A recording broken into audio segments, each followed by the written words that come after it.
जी प्यारे साथियों, आप सभी का स्वागत है अपने चैनल खुराई जीएमएस कोचिंग में। आज आपको मैं बहुत ही इम्पोर्टेंट पेपर कॉपी लेकर आया हूं, जहां पर आपको कक्षा 7 का विषय गणित का सभी पार्ट एक ही वीडियो में प्रोवाइड किए जा रहे हैं। अगर आप देखोगे नहीं तो पछताओगे, इसलिए पूरी वीडियो यानी ये सभी चैप्टर एक ही वीडियो में आपको यहाँ पर मिलने वाले हैं। तो वीडियो को बिल्कुल भी स्किप ना करें, बिना टाइम खराब किए चलते हैं, एक एक करके देख लीजिएगा। यहाँ से ये रहे आपके पूरा हल के साथ प्रोवाइड किया जा रहा है। इस प्रकार आपको आगे दिखा दिया जाता है और जल्दी से जल्दी करेंगे। आपको सिर्फ छाप लिखना है और जल्दी से बताइएगा, समझाते चलेंगे अगर आपको जो भी समझ में ना आए उसे भी। तो बिना टाइम खराब किए वीडियो को स्टार्ट करता हूँ। अगर अभी तक आपने हमारे चैनल को सब्सक्राइब ना किया हो तो सब्सक्राइब कर ले और बेल आइकन को दबा ले, जिससे कि जो भी मैं वीडियो अपलोड करूँ हर एक विषय की मैं संपूर्ण यानी मैं पूरे विषय की जो है उसे एक ही वीडियो में संपूर्ण चैप्टर यानी जितने भी पार्ट हैं आपके, जैसे विज्ञान में जितने चैप्टर हैं आने वाली है वह वीडियो, उसका इंतजार कीजिए। विज्ञान के जितने भी चैप्टर हैं उसे भी वह भी आने वाली है, उसे भी कंप्लीट तरह से देखते रहें। तो यहाँ पर आपकी जो बुक चल रही हैं उनका सलूशन लेकर आया हूँ, आशा करूँगा आपको यहाँ पर आ जाएगा। यहाँ पर एक्ट अभ्यास पुस्तिका आपकी गणित का पूरा सलूशन लेकर आया हूँ। इस प्रकार मैं विज्ञान समाज विज्ञान का भी लेकर आने वाला हूँ। तो चलिए एक एक करके समझते हैं। तो यहाँ पर ये रहे आपके चैप्टर, तो इनको देख ही लिया। तो बिना टाइम खराब किए पहला चैप्टर आपकी स्क्रीन पर ये रहा। यहाँ पर आपका पहले चैप्टर का नाम था आंकड़ों का प्रबंधन। तो यहाँ पर ये रहा आपका आंकड़ों का प्रबंधन। पार्ट का ऊपर दिख नहीं रहा, थोड़ी इसलिए थोड़ी दिक्कत हो गई है। चलो क्वेश्चन आंसर आपको दिख रहे हैं तो देख लीजिएगा। सबसे बड़े एवं सबसे छोटे आंकड़े का अंतर को क्या कहते हैं? परिसर कहते हैं। यहाँ पर इस प्रकार लिखेंगे, सबसे बड़े और सबसे छोटे आंकड़े के अंतर को परिसर कहते हैं। ठीक है, इस प्रकार लिख सकते हैं आप। यहाँ पर लिखा परिसर, वैसे परिसर भी लिख दें तो सही है। इसके बाद अगले क्वेश्चन में लिखा है निश्चित घटना की प्रायिकता को क्या कितनी होती है? ठीक है, क्या होती है? तो यहाँ पर लिखा है निश्चित घटना की प्रायिकता 1 होती है। कितनी होती है? 1। इसके बाद अगला क्वेश्चन पूछा गया है प्रथम 5 प्राकृतिक संख्याएं। तो यहाँ पर हमने 5 प्राकृतिक संख्या लिखी, इनका माध्य ज्ञात करना था। तो इन प्रकार से आप माध्य ज्ञात कर सकते हैं, आपको यहाँ पर दिख रहा होगा। चलिए आगे दिखाते हैं और दूसरे क्वेश्चन को। तो यहाँ पर आप देखते चलें, जो भी समझ में ना आए पूछते चलें। अगर मैं ऐसा समझाऊंगा तो बड़ी वीडियो हो जाएगी, क्योंकि मुझे पूरे चैप्टर के जितने भी चैप्टर हैं पूरे एक ही वीडियो में गणित के प्रोवाइड करना है। तो यहाँ पर आप जल्दी से देखते चलें। ये रहा आपका वीडियो को, अगर आप जल्दी से नोट नहीं कर सकते तो वीडियो को रोक कर लिख लीजिएगा और देख लीजिएगा। जो भी समझ में ना आए तो कमेंट बॉक्स में पूछ सकते हैं, वैसे मैं आपको बताता ही चलूँगा जहाँ जहाँ आपको आए ना समझ में। तो यहाँ पर घंटे था, इसका औसत निकालना था। औसत आपकी स्क्रीन पर दिख रहा होगा। चलिए अगले वाले क्वेश्चन को देखते हैं। तो अगले वाले क्वेश्चन में भी आपको बहुलक निकालना था। बहुलक का सूत्र हमने पहले आपको प्रोवाइड कर ही दिया है। सबसे अधिक बार आने वाली संख्या को ही बहुलक कहते हैं। इसको आप पढ़ोगे, अच्छी तरह से समझाया है मैंने। वैसे तो पूरी अच्छी तरह से समझा ही दिया गया है, नहीं आए समझ में तो पूछ लीजिएगा। चलिए आगे चलता हूं। तो यहाँ पर लिखा एक सिक्के उछालने पर यानी चित्रपट करने के लिए एक सिक्के उछलते हैं अपन मैच खेलने के लिए, उसी प्रकार का आप छिक्का यानी एक बार पट्टा है वो जीतेंगे, अपन जीतेंगे। कितने चांस? 2 में से। अब आपके जीतने का कितना चांस? 1 चांस आपके जीतने का, 1 उसका, तो 1/2 इसका अपना राइट आंसर हो जाएगा। चलिए इस प्रकार आपका अगला वाला था परिसर ज्ञात करना है। परिसर का हमने पहले लिखवा दिया था, सबसे अधिक और सबसे कम वाले का अंतर लिखते हैं उसे ही परिसर कहते हैं। तो यहाँ पर परिसर आ गया। आशा करें आपने यहाँ पर भी देख लिया होगा। चलिए आगे चलते हैं बिना टाइम खराब किए। तो यहाँ पर ये रहा आपका, इसका आपको माध्य बताया गया था 8। इस प्रकार आप इसे करोगे जिस प्रकार हमने बताया है। यहाँ पर ये संख्या लिखी हुई है, इसके बटे 7 जितनी संख्या होती है वहाँ पर नीचे उसे जोड़कर काट दिया जाता है। तो यहाँ पर हमने जोड़कर काट लिया, इसके बाद इसका इसमें गुणा किया तो आपका यहाँ पर इसे आपने देख ही लिया। तो x बराबर 8 आ गया आपका। नहीं, x का मान कितना है? 8 इसका राइट आंसर है।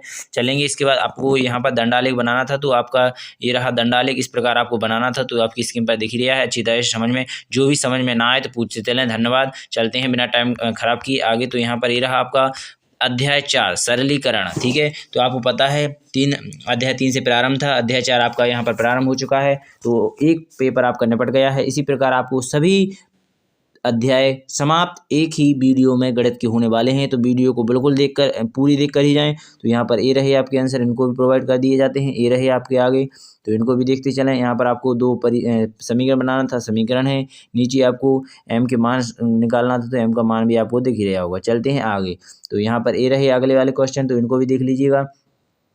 इसका हल निकालना था, तो 4 इसका राइट आंसर है। इसके बाद इसको निकालेंगे तो 7 इसका राइट आंसर है। इसको निकालेंगे तो इसका आपका दिख ही रहा है, x बराबर 70 आंसर है। इसके बाद चलेंगे अगले वाले क्वेश्चन पर। तो ये रहा आपका अगले वाला क्वेश्चन।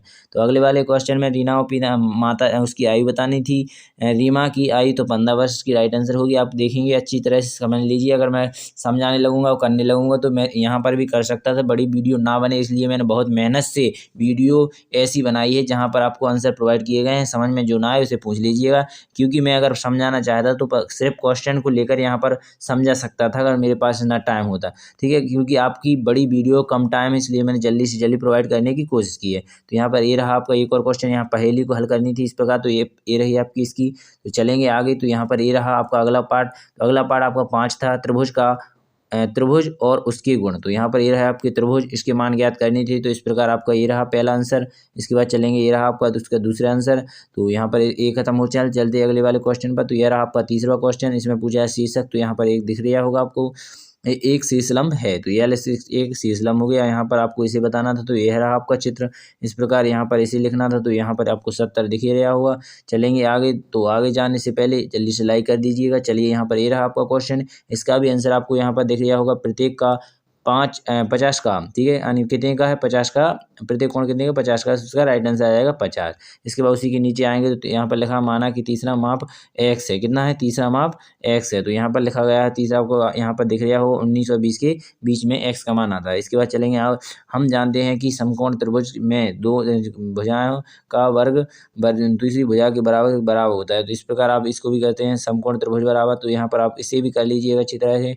चलेंगे नेक्स्ट पर। तो नेक्स्ट आपका यहाँ पर ये रहा क्वेश्चन, एक पेड़ में। तो यहाँ पर आपको पेड़ दिख रहा होगा, इसी प्रकार आपको यहाँ पर आंसर भी दिख गया होगा। तो इस प्रकार अगर समझ में नहीं आ रहा है तो यहाँ पर देख लीजिएगा, यहाँ 5 स्क्वायर था, 12 था, तो 5 25 हो गया, 12 12 1 वर्ग कर दिया जाएगा। तो x का मान इधर आएगा। तो 13 कितने का होता है? 49, 169, 13 का वर्ग होता है 13, और 5 उसकी जो टूटा था वो था, और इधर को गिरा था, इधर कितना है 13 हो गया। जी वाला 5 था, दोनों को जोड़ दिया गया था, इसलिए आपका कितना आ गया था 18 पेड़ की कुल लंबाई आ गई थी। आशा करेंगे आपको यहाँ पर समझ में अच्छी तरह से आ गया होगा। चलते हैं नेक्स्ट पर। तो नेक्स्ट जाने से पहले लाइक कर दीजिएगा। चलिए, अगर आपने अभी तक चैनल को सब्सक्राइब नहीं किया सब्सक्राइब कर लें, जिससे कि सभी वीडियो आपके लिए प्रोवाइड की जा सकें। तो यहाँ पर आप देखेंगे कक्षा 10 को। तो यहाँ पर कक्षा 10 आपकी दिख ही रहा होगा, प्रश्न 10 का, सॉरी। तो यहाँ पर किसी भी आपको अनुपात में दिया गया है त्रिभुज के कोणों का नाप। तो यहाँ पर आप जानते हैं त्रिभुज के तीनों कोणों का 180 होता है। इस प्रकार इनको जोड़ेंगे 4x आ गया, x बराबर 45 आ गया। तो ये आपके कोण हो गए। यहाँ पर आप देखेंगे इस प्रकार आपको लिखना है, बिल्कुल पूरे नंबर दिए जाएंगे, एक भी नहीं काटा जाएगा। इससे आपको अलग से कुछ नहीं करना है। तो यहाँ पर चलते हैं अगले वाले क्वेश्चन पर। तो आगे जाने से पहले ये रहा आपका अगला चैप्टर ही आ गया है, कक्षा अध्याय 7 का 6वां का है। तो यहाँ पर लिखा है त्रिभुजों की संगता सर्वांगता। ठीक है, तो यहाँ पर वास्तविक जीवन के संबंध सर्वांगता आंकड़ों के कोई 2 उदाहरण लिखिए। तो यहाँ पर आपको दिखना है, यहाँ पर लिखना है समान मात्रा के बाट चूड़ी 5 रुपए के सिक्के, इसकी इस प्रकार आगे लिख सकते हैं। इनकी आपको यहाँ पर एक लिखना था, यहाँ पर इनकी सर्वांगता प्रतिबंध करनी थी। तो यहाँ पर सर्वांगता कर दी गई है। इसके बाद चलना था यहाँ पर, तो निचले में लंबाई बतानी, तो इस प्रकार आप नीचे भी बता सकते हैं। अगले वाले क्वेश्चन में संगत कोण बताना, तो यहाँ पर इसके संगत कोण ये रहे, संगत हैं। तो इसके बाद अगले वाले क्वेश्चन में चलते हैं। तो अगले वाले क्वेश्चन 5वीं में आपको यहाँ पर दिख रहा होगा। तो इसमें से आपको सभी के बताना था। तो ई बराबर कितना होता है? ई बराबर सी है। ई एफ बराबर कितना है? तो यहाँ पर सी ए है। इसके बाद डी एफ बराबर कितना है? तो ए है। तो यहाँ पर आप देख लीजिएगा, यहाँ पर इसको लगाना नहीं भूल गए, यानी त्रिभुज लगाना, त्रिभुज एफ बराबर त्रिभुज ए होता है। ठीक है, यहाँ पर आपको समझ गए होंगे अच्छी तरह से। चलते हैं नेक्स्ट पर। तो नेक्स्ट देखने से पहले चलिए, तो ये रहा आपका अगला वाला क्वेश्चन। तो इसे आप देखिएगा, इसके आपको यहाँ पर जो दिए गए हैं इन्हीं को लिख दीजिएगा। यहाँ पर आपको स्क्रीन पर दिख रहे होंगे, जो भी समझ में ना आए तो पूछ लीजिएगा। तो यहाँ पर इन सभी को आंसर आपने प्रोवाइड देख ही लिया होगा। तो चलते हैं नेक्स्ट पर। तो ये रहा आपका अगला वाला क्वेश्चन। तो यहाँ पर आप देखेंगे त्रिभुज ABC सर्वसम त्रिभुज FED में। तो यहाँ पर इनको सभी को देख लीजिएगा, ए रहे आपके, ए रहे, तो इसी प्रकार आपको लिख देना है। तो यहाँ पर अगला क्वेश्चन यहाँ पर आपको दिख रहा होगा, इसमें भी कुछ नहीं करना था, इसी सर्वागसम इसी प्रकार इसे करना था। तो इसे आप सर्वागसमता का नियम लगाते हुए आवश्यकता है कि, तो इस प्रकार आप कर सकते हैं इसे भी। अगर नहीं आता समझ में तो यहाँ पर देखिए आधार लंबाई गुणा आधार, तो इसका आपको इस प्रकार भी करना है। तो आशा करेंगे आपको यहाँ पर भी समझ में आ गया होगा। चलते हैं नेक्स्ट पर। तो 9वां क्वेश्चन आपकी स्क्रीन पर ये रहा, इसी का आंसर यहाँ पर प्रोवाइड किया जा रहा है। तो ऊपर आपको सबसे दिख ही रहा होगा, तो इसे लिख लीजिएगा 9वें क्वेश्चन का आंसर। इसके बाद चलेंगे अपने 10 वाले क्वेश्चन पर। तो यहाँ पर कुछ दिए नहीं गए थे, हमने खुद अपने मन से लिखे गए हैं। जैसे हम यहाँ पर बता दें कि यहाँ पर 80 नहीं थे, 30 नहीं थे, यहाँ पर 80 नहीं थे। तो आपको पता है दूर वाली संख्या का मान दूर वाली दिया गया था। तो यहाँ पर 30 है, तो यहाँ पर भी 30 होता है, यहाँ पर 80 है, तो यहाँ पर 80। यहाँ पर 80 और 30 कैसे आया? यहाँ पर 30 था, इस प्रकार यहाँ से भी 30 आता है, और त्रिभुज के तीनों कोणों 180 होता है, इसलिए यहाँ पर 80 आ गया। तो यहाँ पर भी 180 आ जाएगा। तो इस प्रकार आप नीचे भी देखेंगे तो इसको समझ जाएंगे। तो नीचे हमने दिखाया गया है, तो यहाँ पर आप देख लीजिए, इस तरह आपको भरना था, यानी इनकी संगत कोण बताना था किस प्रकार कैसे हैं। चलते हैं नेक्स्ट पर। तो नेक्स्ट क्वेश्चन आपकी स्क्रीन पर ये रहा। अध्याय 8 पे आ गए हैं राशियों की तुलना। तो यहाँ पर 1/3 को प्रतिशत रूप में लिखिए और यहाँ पर आपको इस प्रकार प्रतिशत रूप में लिखना था। तो ये रहा आपका राइट आंसर। अगले वाले क्वेश्चन पर चलते हैं। तो यहाँ पर इसे भी देख लीजिए, ये रहा प्रतिशत में आपका आंसर। इसके बाद चलेंगे अगले वाले क्वेश्चन पर। तो ये रहा आपका प्रतिशत में आंसर। इसके बाद चलेंगे अगले वाले क्वेश्चन पर। तो ये रहा आपके आंसर, इसका आंसर। तो यहाँ पर आपको इसको भी आंसर नोट कर लीजिएगा जल्दी से, क्योंकि वीडियो बड़ी ना करते हुए जल्दी से जल्दी प्रोवाइड करने की कोशिश कर रहा हूँ। तो यहाँ पर ये रहे सभी क्वेश्चन एक साल लेकर आया हूँ, बहुत मेहनत से बनाई पाई है। वैसे मैं 10 वीडियो बना सकता था, एक ही वीडियो मैंने 10 वीडियो की एक वीडियो लाया हूँ, इसीलिए कि आपके लिए अलग कहीं और जाने की आवश्यकता नहीं। इसी एक वीडियो में सभी गणित के और ऐसी ही मैं सभी विषय के लेकर आने वाले हूँ। जल्दी से सब्सक्राइब कर लें। चलता हूँ आगे। तो यहाँ पर चलने से पहले लाइक कर दीजिएगा। चलिए यहाँ पर आपको दिख ही गया होगा, इनको भी देख लीजिए अच्छी तरह से। तो इस प्रकार आपको लिखना था तो लिख लिया होगा। चलिए आगे चलते हैं। तो यहाँ पर आपको छायांकित करना था। तो कितनी 3 भरी हुई हैं, 3 ऊपर लिख दिया गया, 8 टोटल थी। तो यहाँ 3/8 आंसर आ जाएगा, अतः आप समझ सकते हैं। तो इस प्रकार आपको लिखना था, तो ये दिख रहा हो इसी प्रकार लिख दीजिएगा। अगले वाले क्वेश्चन को ये रहा आपका अगला वाला क्वेश्चन। तो 9वां क्वेश्चन को अच्छी तरह से देख लीजिएगा। इसको इस प्रकार करना था, तो आपको दिख ही रहा है। तो इस प्रकार आपने कर लिया होगा। चलिए आगे चलते हैं। तो यहाँ रहा आपका 10वां क्वेश्चन, इसे भी अच्छी तरह से देख लीजिए। 2% आपका राइट आंसर आया है इसका। तो इसके बाद चलेंगे अगले वाले नेक्स्ट क्वेश्चन पर। तो नेक्स्ट क्वेश्चन से तो ये रहा आपका अगला क्वेश्चन। अध्याय 9 पर आ चुकी हैं परिमेय संख्याएं। तो यहाँ पर लिखा है -3/-11 प्लस 5/9 का योग जो यहाँ पर लिखा है योग ज्ञात कीजिए। तो इसका योग ज्ञात करना है। तो ये इसका योग ज्ञात करने से पहले अगर आपने अभी तक चैनल को सब्सक्राइब ना किया हो तो सब्सक्राइब कर ले। तो इस प्रकार हमने योग ज्ञात किया है। तो इस प्रकार भी देख सकते हैं। वैसे यहाँ भी माइनस से माइनस कर सकता था, यहाँ काट दिया गया है, तो यहाँ पर भी आप कर सकते हैं। ये रहा आपका राइट आंसर। तो इस प्रकार भी कर सकते हैं। चलिए आगे चलते हैं। नेक्स्ट क्वेश्चन ये रहा आपका। तो इसे भी हल करना है। तो इस प्रकार आपको इसे यहाँ पर ये रहा आपका राइट आंसर इसका। इस प्रकार आप इसे भी हल कर सकते थे। चलिए अब करेंगे गुणनफल, यानी गुणा करना था। तो गुणा को भी देखेंगे अच्छी तरह से। ये रहे आपके दोनों गुणा, हमने डायरेक्ट यहाँ से यहाँ गुणा ही कर दिए गए हैं। तो आपको देख ही रहे होंगे। तो इनको अच्छी तरह से नोट कर लीजिएगा। आपका इस यहाँ पर ये आंसर रहा, यहाँ पर ये आंसर रहा। दोनों आपके आंसर भी प्रोवाइड किए गए हैं। तो आगे चलते हैं। तो यहाँ पर ये रहे आपके अगला वाला क्वेश्चन। तो यहाँ पर एक और था जो क्वेश्चन, वो यहाँ पर आपको दिख रहा होगा। तो इसे भी अच्छी तरह से देख लीजिए। यह रहा आपका दूसरा क्वेश्चन। तो यहाँ पर आपको चिन्ह बदल दिया गया, तो इसका माइनस के ऊपर नीचे आ जाता है। यहाँ पर ये -8/13 इसका राइट आंसर हो जाएगा। आशा करेंगे आपको यहाँ पर दिख रहा होगा।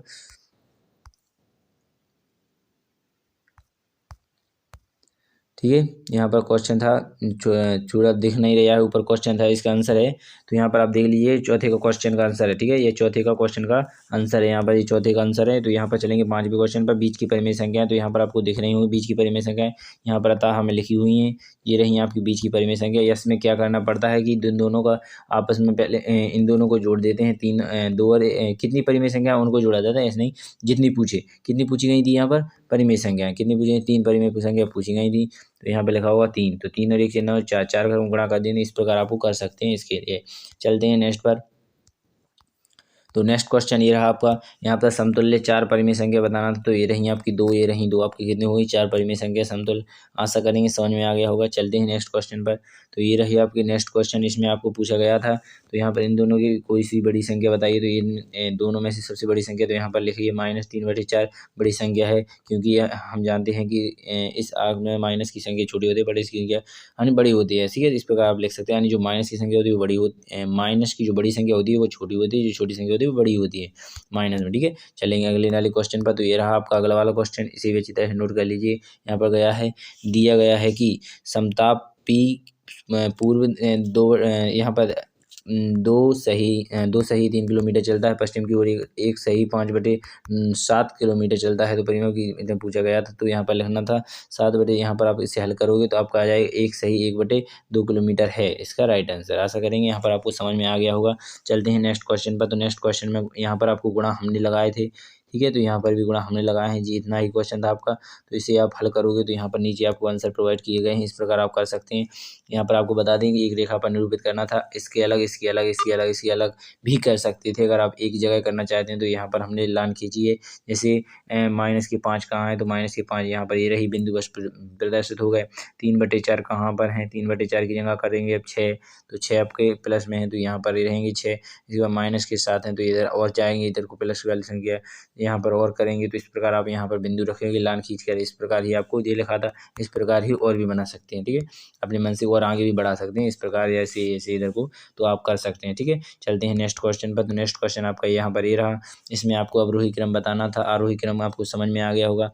तो यहाँ पर आप देखेंगे आरोही क्रम इस प्रकार भी कर सकते हैं। वैसे अगर आप इसका एचसीएफ लेकर भी करना चाहें तो कर सकते हैं। जो सबसे माइनस की बड़ी संख्या होती है वो छोटी होती है, इसलिए सबसे छोटी संख्या बड़ी संख्या वो छोटी है। तो सबसे पहले इसको, फिर इसको, फिर इसको अवरोही आरोही क्रम आपका हो जाएगा। चलेंगे नेक्स्ट क्वेश्चन पर। तो नेक्स्ट क्वेश्चन से तो ये रहा आपका 10वां पार्ट। तो अध्याय 10 आ चुका है। आपने अगर अच्छी वीडियो लगे तो जरूर लाइक कर दीजिएगा। तो यहाँ पर 10वां क्वेश्चन में लिखा है, प्रश्न 1 सेंटीमीटर की लंबाई रेखाखंड खींचिए, जिसके बाहर स्थित किसी बिंदु की रेखाखंड के समांतर एक रेखा खींचिए। तो इस प्रकार आपको खींचना था। तो एक रेखाखंड आपकी खींची हुई थी, इसी के समांतर एक और खींचनी थी, तो 5 सेंटीमीटर थी। तो इस प्रकार आपको बताना था। तो ये रही दोनों रेखाएं आपको खींच दी गई हैं। तो आगे वाले नेक्स्ट क्वेश्चन पर देखेंगे। तो नेक्स्ट क्वेश्चन में लिखा है, तो इसे भी अच्छी तरह नोट कर लीजिएगा। यहाँ पर हर एक भुजा 5.5 सेंटीमीटर की है। तो भुजा ऐसी समान को कोण भी समान होते हैं। ठीक है, भुजा समान है, सभी भुजाएं समान होती हैं तो कोण भी समान होते हैं। ठीक है, तो आशा करेंगे यहाँ पर समझ में आ गया होगा। चलेंगे अगले वाले क्वेश्चन पर। तो ये रहा आपका अगला क्वेश्चन, इसे अच्छी तरह नोट कर लीजिएगा। यहाँ पर इसे दिया गया था, इसको आपको बनाना था। तो इस प्रकार आप इसे भी बना सकते थे। ठीक है, चलेंगे नेक्स्ट क्वेश्चन पर। तो नेक्स्ट क्वेश्चन तो ये रहा आपका अगला क्वेश्चन। थोड़ी यहाँ पर छोटा बना दिया गया है, इसे थोड़ा बड़ा भी बना लीजिएगा। ठीक है, अपने नाप के बना लीजिएगा। हमने थोड़ा बड़ा कर छोटा कर दिया है, इसे आप बड़ा भी कर सकते हैं। इसी प्रकार बनाना था, परंतु आपके लिए आप यहाँ देख लीजिएगा। ठीक है, P बराबर आपका 70 आएगा, अगर पूछ ले कोई तो। ठीक है, पूछा तो नहीं था, वैसे चित्र ही बनाना था। तो यहाँ पर ऐसे भी चित्र बनाना था। तो यहाँ पर आपने इसे भी देख लिया, अच्छी तरह समझ में ना आए तो पूछ लीजिएगा। तो अगले वाले क्वेश्चन पर चलते हैं। तो ये रहा आपका अगला वाला क्वेश्चन। तो इसे भी आपको करना था। तो इस प्रकार हमने बनाया, चित्र रचना करनी थी, तो रचना आपने यहाँ पर कर ली गई है। चलिए अगले वाले क्वेश्चन पर चलते हैं। तो यहाँ पर ये रहा आपका अगला वाला क्वेश्चन, इसमें भी रचना करनी थी, तो इसको भी आपने रचना कर ही ली है, तो अच्छी तरह समझ में आ गया होगा। चलेंगे नेक्स्ट क्वेश्चन पर। तो नेक्स्ट क्वेश्चन आपका यहाँ पर समाप्त होता है। अगली वाली ये रहा आगे आगे क्वेश्चन, यहाँ पर 8वां क्वेश्चन है अभी। तो यहाँ 8वां क्वेश्चन ये रहा। इसकी जैसे लिख सकते थे, कसौटी भुजावल भुजावल, तो इस प्रकार भी लिख सकते थे। तो इसको लिख दीजिएगा, जिस प्रकार हमने लिखा है इस प्रकार भी लिख सकते हैं आप। तो यहाँ पर ये दिख नहीं रहे थे, इसी कारण हम बता नहीं पाए। अगर आपके किताब में दिख रहे हैं तो जल्दी से भेज दीजिए, हम इसका भी आंसर प्रोवाइड कर देंगे आपके लिए। चलिए आगे चलते हैं। तो अगले वाले क्वेश्चन ये रहा आपका अगला वाला क्वेश्चन। तो इसे आप अच्छी तरह समझिए। त्रिभुज APLMN की रचना कीजिए, जिसका कोण LMN समकोण है, तथा दिया है कि LN बराबर 5 सेंटीमीटर और MN बराबर 3 सेंटीमीटर की रचना के लिए RHS कसौटी की व्यवस्था कीजिए। तो इस प्रकार आपको चित्र बनाना था। तो इस प्रकार आप कर सकते हैं, कसौटी की प्रक्रिया पूरी। तो इस प्रकार आप कर लीजिएगा। चलेंगे नेक्स्ट क्वेश्चन पर। तो नेक्स्ट क्वेश्चन आपकी स्क्रीन पर ये रहा। तो इसे भी अच्छी तरह नोट कर लीजिएगा, जो भी समझ में ना आए तो पूछ लीजिएगा। यहाँ पर लिखा है अध्याय 11 परिमाण और क्षेत्रफल। तो इस प्रकार आपको यहाँ पर दिख रहे होंगे क्षेत्रफल, इसी को लिख लीजिएगा, जिसे हमने लिख दिए गए हैं। तो इनको अच्छी तरह नोट कर लीजिएगा। तो यहाँ पर आपको दिख ही रहे होंगे, तो इनको नोट करते चलिएगा। ठीक है, तो नोट करना ना भूलें। तो यहाँ पर इनको अच्छी तरह से देख लिया होगा, इनको भी देख लीजिए अच्छी तरह से। तो चलेंगे नेक्स्ट क्वेश्चन पर। तो नेक्स्ट क्वेश्चन से जाने से पहले जल्दी से लाइक कर दीजिएगा। लाइक नहीं किया अभी तक तो जल्दी से करिए भाइयों। चलिए, यहाँ पर बहुत मेहनत लगी है। पूरे पेपर एक ही वीडियो में किसी ने भी अपलोड नहीं किए होंगे, हर एक पार्ट का अलग अलग लिए होंगे। हम एक ही गणित में एक ही कक्षा 7 के सभी जितने भी पार्ट हैं सभी की एक ही वीडियो में लेकर आए हैं। बहुत मेहनत लगती है इस बनाने में, तो जल्दी से लाइक कर दीजिएगा। तो यहाँ पर आप देखेंगे इसे भी। तो ये रहा आपका सूत्र, यहाँ पर इसे भी देखेंगे तो आयताकार का। तो यहाँ पर आप इसे भी देख लीजिए अच्छी तरह से। तो ये रहा आपका इसका राइट आंसर। आगे चलेंगे तो यहाँ पर इसे भी देख लीजिए, यह रहा आपका इसका राइट आंसर। तो इसे भी अच्छी तरह समझ लिया होगा आपने। तो आगे चलते हैं। तो अगले वाले क्वेश्चन को आपको यहाँ पर ही रहा, तो यहाँ पर भी देखेंगे आप। तो यहाँ पर आप अच्छी क्वेश्चन को देख लीजिएगा, यह रहा आपका राइट आंसर। इसके बाद चलेंगे 8वें क्वेश्चन पर। तो 8वें क्वेश्चन से जाने से पहले आप इसे जल्दी से देख लीजिएगा, यह रहा आपका राइट आंसर। इसके बाद चलेंगे अगले वाले क्वेश्चन पर। तो यह रहा आपका 9वां क्वेश्चन। तो अच्छी तरह से नोट कर लीजिए, यह रहा आपका 9वां क्वेश्चन। चलेंगे आगे। तो यहाँ पर ये रहा आपका 10वां क्वेश्चन। तो 10वें क्वेश्चन में आपको दिख ही रहा होगा, तो इसे आप अच्छी तरह नोट कर लीजिएगा। तो अगले वाले क्वेश्चन यानी 12वें वाले क्वेश्चन पे देखेंगे। तो 12वां क्वेश्चन आ चुका है आपका। यहाँ पर लिखा है बीज व्यंजक तो यहाँ पर इस प्रकार आपको बताना था 12वें क्वेश्चन का आंसर। तो इसे भी अच्छी तरह नोट कर लिया होगा आशा करेंगे। चलिए, अगर जो भी समझ में ना आए पूछ लीजिएगा, अभी टाइम है, फिर मत कहना कि देख नहीं पाया, पूछ नहीं पाया, सर हमारी कॉपी जमा हुई हमने भर नहीं पाई। एक की भी खाली नहीं रहेगी, सब आप अच्छी तरह से पूरी किताबें भर ली जाएंगी। अगर जिसकी भी विषय पर आपको चाहिए उसकी कमेंट बॉक्स में जल्दी से मांग लीजिए, हम जल्दी से जल्दी प्रोवाइड कर देंगे। तो यहाँ पर आप देखेंगे इसको भी, तो इसको जोड़ना था तो इस प्रकार आपको यहाँ पर कर दिया गया है। जो पूछा गया है उसको कर दिया गया है। यहाँ पर घटाने को कहा था, यहाँ पर मान ज्ञात करने को कहा था। तो यहाँ पर आप पढ़ें अच्छी तरह से और समझें और कर सकते हैं। यहाँ पर आप वैसे स्कीम पर बता ही दिया गया है। तो यहाँ पर आप देखेंगे तो यहाँ पे लिखा है 5x minus x bye 5x-10 में से x माइनस एक्स स्क्वायर को घटाइए। तो यहाँ पर आपको घटा कर दिया गया है। अगर हम घटाने बैठ जाएंगे तो टाइम लग जाएगा। इस पर आपको यहाँ पर दिया है वो सही घटा हुआ है, इसी को लिख लीजिएगा। चलेंगे नेक्स्ट वाले क्वेश्चन पर। तो ये रहा आपका नेक्स्ट क्वेश्चन, इसे भी अच्छी तरह से नोट कर लीजिएगा। तो ये रहा आपका राइट आंसर। इसके बाद चलेंगे 10वें वाले क्वेश्चन पर। 10वें वाले क्वेश्चन में घटाना है, इस दोनों को योग कर दीजिए, फिर से घटा दीजिए। तो अगर समझ में नहीं आया तो ये रहा आपका, इसको अच्छी तरह नोट उतार लीजिएगा। तो यहाँ पर इसे लिखना नहीं है, यहाँ से इसी वाले को इसे घटाएंगे, फिर इससे जोड़ेंगे, तो ये आपका राइट आंसर आ जाएगा सबसे नीचे। ठीक है, तो चलते हैं नेक्स्ट क्वेश्चन पर। तो नेक्स्ट क्वेश्चन आपकी स्क्रीन पर ये रहा। तो यहाँ पर लिखा है अध्याय 13। ठीक है, घातांक एवं करणी। तो यहाँ पर घातांक एवं करणी ये रहा आपका इसका राइट आंसर। दूसरे वाले क्वेश्चन को देख लीजिएगा, तो दूसरे नंबर वाले क्वेश्चन का ये रहा राइट आंसर। अगले वाले क्वेश्चन को देखते हैं, तो अगले वाले क्वेश्चन का रहेगा ये वाला आंसर राइट। इसके बाद चलेंगे अगले वाले क्वेश्चन पर। तो यहाँ पर आप देखेंगे कि यहाँ पर क्या करना है। तो इसको आपको सरल कीजिए कि घातांक के रूप में लिखना था। तो 9 3 की घात कितनी हो जाएगी, 9 हो जाएगी। इसका राइट आंसर यहाँ पर लिख दीजिए, या फिर इस प्रकार भी कर सकते हैं 3 का 9 गुणा करके। और चलेंगे नेक्स्ट क्वेश्चन पर। तो नेक्स्ट क्वेश्चन से जाने पहले तो ये रहा आपका इसका राइट आंसर। तो इसे भी अच्छी तरह से नोट करना था, तो इस प्रकार आप इसे भी कर सकते थे। तो इसे आपने अच्छी तरह नोट कर लिया होगा। पहले इस प्रकार करें, फिर ऊपर वाला करें, नीचे का पहले नीचे का फिर ऊपर का करें, वरना ऊपर का पहले कर दो फिर। तो अगले वाले क्वेश्चन को देख लीजिए आगे वाला क्वेश्चन भी लिखा हुआ है। तो यहाँ पर लिखा है 5 की घात 3 गुणा 7 की घात 3 आंसर। ठीक है, या फिर आएगा 35। इसको 2 में से एक नहीं का आंसर रहेगा आपका, क्योंकि इन दोनों के गुणा भी हो सकती हैं, वरना ऐसा भी कर सकते हैं। ठीक है, चलेंगे नेक्स्ट क्वेश्चन पर। तो ये रहा आपका नेक्स्ट क्वेश्चन, इसी अच्छी तरह से प्रसारित किया गया था। तो ये रहा आपका प्रसारित वाला, इसको ही नोट कर लीजिएगा, ऊपर राइट आंसर है। चलेंगे नेक्स्ट क्वेश्चन पर। तो नेक्स्ट क्वेश्चन में पूछा गया है, तो यहाँ पर इसे देख लीजिए अच्छी तरह से। तो यहाँ पर इसे भी अच्छी तरह से नोट किया गया है। इसको आंसर को आपको यहाँ पर 6 दिया गया है, इसको आप कर सकते हैं, घात 6 दोगी, तो इस प्रकार आप कर सकते हैं। इस क्वेश्चन को भी आपको आगे आंसर प्रोवाइड किया गया है, इसे अच्छी तरह से नोट कर लीजिएगा। तो ये रहा आपका इसका राइट आंसर, इसे भी नोट कर लिया होगा आशा करेंगे। चलेंगे 10वें वाले क्वेश्चन पर। 10वें वाले क्वेश्चन को भी अच्छी तरह नोट कर लीजिएगा। ये रहा आपका 10वां क्वेश्चन। तो 10 वाले क्वेश्चन में आपका 36 राइट आंसर हो जाएगा। चलेगा अगले वाले क्वेश्चन पर। तो अगले वाले क्वेश्चन में यहाँ पर लिखेगा गणित की फैक्टोरियल विधियाँ। तो यहाँ पर ये रही आपकी विधि, तो इसे अच्छी तरह नोट कर लीजिएगा। तो ये रही आपकी अगली विधि, तो इसको भी अच्छी तरह नोट कर लीजिएगा। चलेंगे अगले वाले क्वेश्चन पर। तो यहाँ पर ये रही, तो इसको भी अच्छी तरह नोट कर लीजिएगा। ठीक है, और चलेंगे तो यहाँ पर ये रही, तो इसे भी अच्छी तरह नोट करना था, तो इसे भी कर लीजिएगा। जिस प्रकार हमने किए हैं इनको कर सकते हैं, अपने हिसाब से करना चाहें तो अपने हिसाब से भी कर सकते हैं, कोई दिक्कत नहीं है हमारे लिए। तो यहाँ पर इनको भी अच्छी तरह से हल कर लीजिएगा। ठीक है, इनको भी कर लीजिएगा हल अच्छी तरह से, और अच्छी तरह से इनको भी कर लीजिएगा। इनको भी नीचे वाले वो क्वेश्चन है जो जिसका इसने किया है वो भी सही हुआ, तो इसे भी नोट कर लीजिएगा। आशा करेंगे आपको समझ में आ रहे होंगे। जो भी डाउट हो पूछ लीजिएगा। धन्यवाद। तो यहाँ पर आपको सभी पेपर अच्छी तरह से समझ में आ गए होंगे। जो भी डाउट हो तो पूछ लीजिएगा। धन्यवाद। जय हिंद, जय भारत। अगली वीडियो में मिलूंगा। भारत माता की जय। कक्षा 7 की सभी विषय एवं कक्षा 6, 7, 8 जो भी किताबें हैं सभी में एक ही वीडियो में पूरे ही जितने भी पार्ट हैं सभी का लेकर आने वाला हूँ। अगर गणित की वीडियो अच्छी लगी हो तो लाइक एवं चैनल को सब्सक्राइब कर लें, जिससे कि ऐसी ही वीडियो आपके लिए सभी विषय की मिल सकें। जय हिंद, जय भारत। भारत माता की जय। Thank you.